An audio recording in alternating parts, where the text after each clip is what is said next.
We are stronger than the cowards who did this.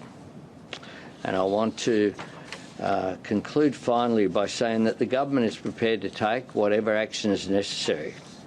Included in that is the need for tougher gun laws. And this afternoon at 4 o'clock I will put on the agenda of the National Cabinet tougher gun laws, including limits on the number of guns that can be used or licensed by individuals. A review of licences over a period of time. People's circumstances change. People can be radicalised over a period of time. Licences should not be in perpetuity. And checks, of course, making sure that those checks and balances are in place as well.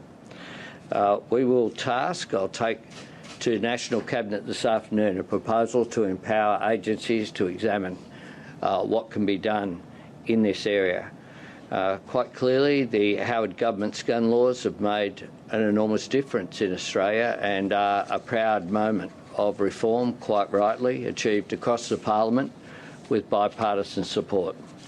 If we need to toughen these up, if there's anything we can do, I'm certainly up for it, and I hope to get National Cabinet on board for that this afternoon as well.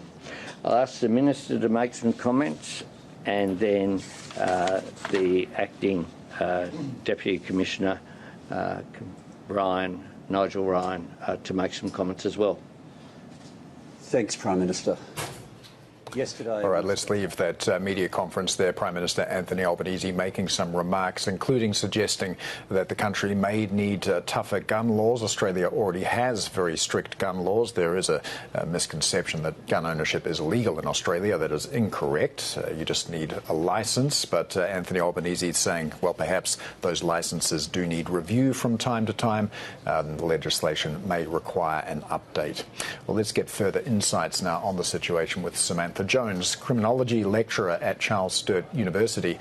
Samantha, thanks so much for joining us, and I do just want to pick up on that point that Anthony Albanese was making about the need for tougher gun laws. Would you concur with that? What's the current state of play with Australia's gun laws, and where are the weak spots?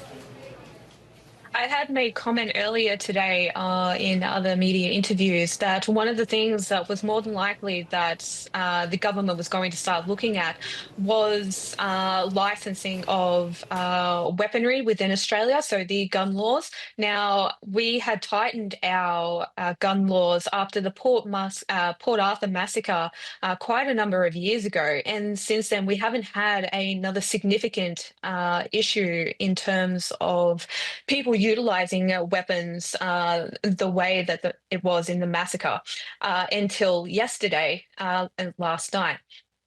So I had anticipated that the gun laws would definitely be something that would be looked into, and quite rightly, the number of weapons that a person can have should definitely be something that is monitored.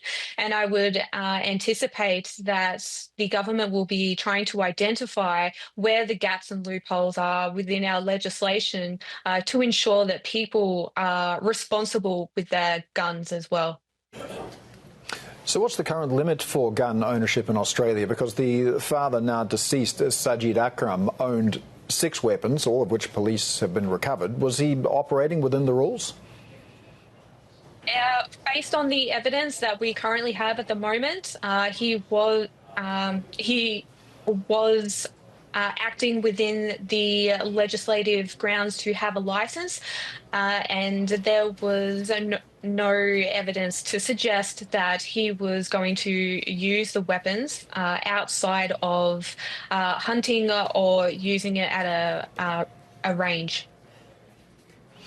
Now, his son, 24-year-old Naveed Akram, who is currently in a critical condition in hospital, but he is expected to recover. It's emerged in the past few hours that he was known to ASIO, one of the security operations authorities here in Australia, for involvement in Islamic State in 2019. Since then, no red flag connected to Naveed Akram.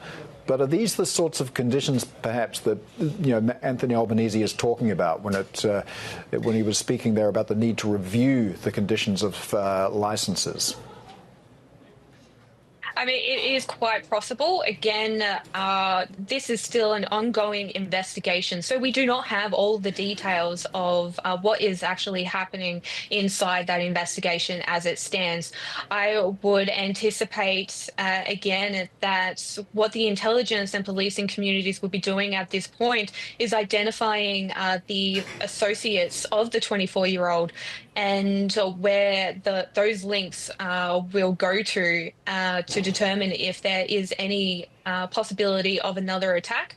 They would also likely be looking at online chatter to determine whether or not there is a possibility of extremist attacks going from the online world into the real world. Yeah, well, this obviously wasn't picked up. Are there holes in Australia's national security apparatus as it stands that need to be plugged? I mean, at this point in time, the intelligence and policing organisations within Australia have done an exceptional job of ensuring that plots against the Australian community are neutralised before they actually an attack has occurred. This is why the public doesn't see these sorts of attacks occurring, because they are taken care of prior to the attack being taken out. However, what it does highlight is that there is an issue in the security. So I would determine that that will absolutely be something that the intelligence and policing community will be looking into. Anthony Albanese has also designated this a terror attack. What's the importance of that nomenclature? What does it mean for resources in terms of what the police have to investigate this case now? It means that they'll have a little bit more legislative power to be able to find connections and to go underground into the dark web, into other areas. It'll also mean that they have more authority to be able to track information via financial avenues as well. And they will also be, and the intelligence communities will also be able to interview more people that could possibly have a connection.